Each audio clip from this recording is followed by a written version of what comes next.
Hello प्यारे बच्चों, मैं आशीष सर अपने यूट्यूब चैनल आशीष मैथ्स में आप सभी का स्वागत करता हूं। कैसे हैं आप सब? मैं आशा करता हूं कि आप सब ठीक ही होंगे। हमारा आज का यह वीडियो कक्षा 10 के बच्चों के लिए है, जो कि गणित विषय के लिए है। इसमें मैं आप लोगों के लिए एक महत्वपूर्ण जानकारी साझा करने जा रहा हूं। आज मैं आप लोगों का कक्षा 10 की गणित से परिचय कराने जा रहा हूं।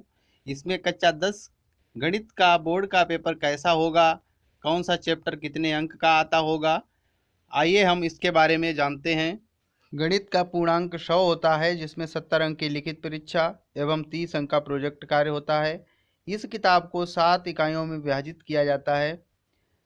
पहली इकाई है संख्या पद्धति, दूसरी है बीजगणित, तीसरी है निर्देशांक ज्यामिति, चौथी है ज्यामिति, पांचवी है त्रिकोणमिति, छठी है मेंसुरेशन और सातवीं है सांख्यिकी तथा प्रायिकता। पहली इकाई संख्या पद्धति 5 अंक की होती है, आती है पेपर में, जिसका सिर्फ एक ही चैप्टर होता है वास्तविक संख्याएं, जिसके अंतर्गत यूक्लिड विभाजन प्रमेय का, अंकगणित का आधारभूत प्रमेय, अपरिमेय संख्याओं का सत्यापन, परिमेय संख्याओं का शांत शांत आवर्ती दशमलव के पदों में निरूपण, एक चैप्टर से 5 अंक का आता है। इकाई 2 है बीजगणित, जिसके अंतर्गत आपके 4 चैप्टर आते हैं। चारों चैप्टरों से 18 अंक का आता है बोर्ड परीक्षा में। पहला चैप्टर है बहुपद, जिसके अंतर्गत बहुपद के शून्यांक, द्विघात बहुपदों के गुणांकों और शून्यकों के मध्य संबंध, वास्तविक गुणांकों वाले बहुपदों के लिए विभाजन एल्गोरिथम का कथन तथा उस पर सामान्य प्रश्न आते हैं।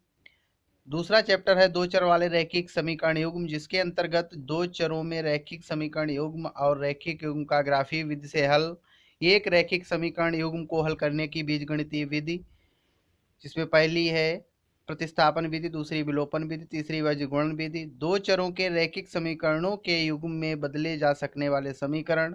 इसके बाद तीसरा चैप्टर इसके अंतर्गत आता है द्विघात समीकरण, जिसके अंतर्गत मानक द्विघात समीकरण ax² + bx + c = 0, जहां a is not equal to 0। द्विघात समीकरणों का द्विघात सूत्रों द्वारा गुणनखंड द्वारा पूर्ण वर्ग बनाकर हल निकालना, द्विघात समीकरण का विविक्तीकरण और उनके मूलों की प्रकृति के बीच संबंध, द्विघात समीकरण के दिन प्रतिदिन के अनुप्रयोग तथा इन पर आधारित इबारती प्रश्न।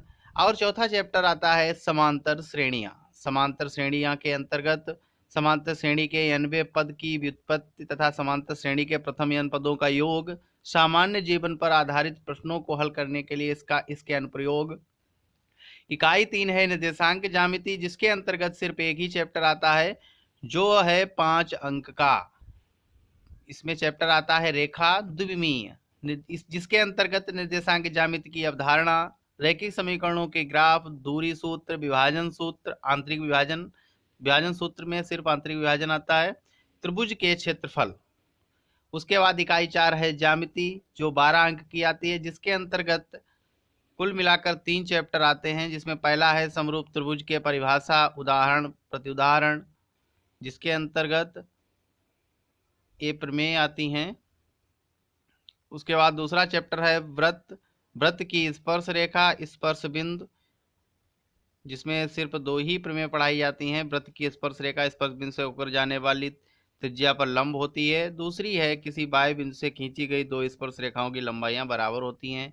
तीसरा चैप्टर है रचनाएं, जिसके अंतर्गत 3 प्रमेय हैं। दिए हुए रेखाखंड को दिए हुए अनुपात में विभाजित करना, एक वृत्त के बाहर स्थित एक बिंदु से उस पर स्पर्श रेखाओं की रचना करना, एक दिए गए त्रिभुज के समरूप एक त्रिभुज की रचना करना। सॉरी, ये प्रमेय नहीं, निर्मेय है।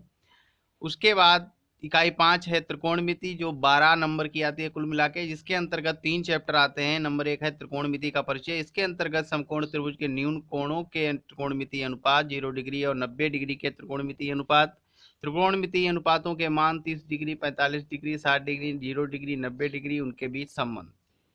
उसके बाद दूसरा चैप्टर है त्रिकोणमितीय सर्वसमकाएं, जिसके अंतर्गत सर्वसमकाय sin square theta plus cos square theta equal to 1 को सत्यापित करना तथा इसका अनुप्रयोग, पूरक कोणों के त्रिकोणमितीय अनुपात।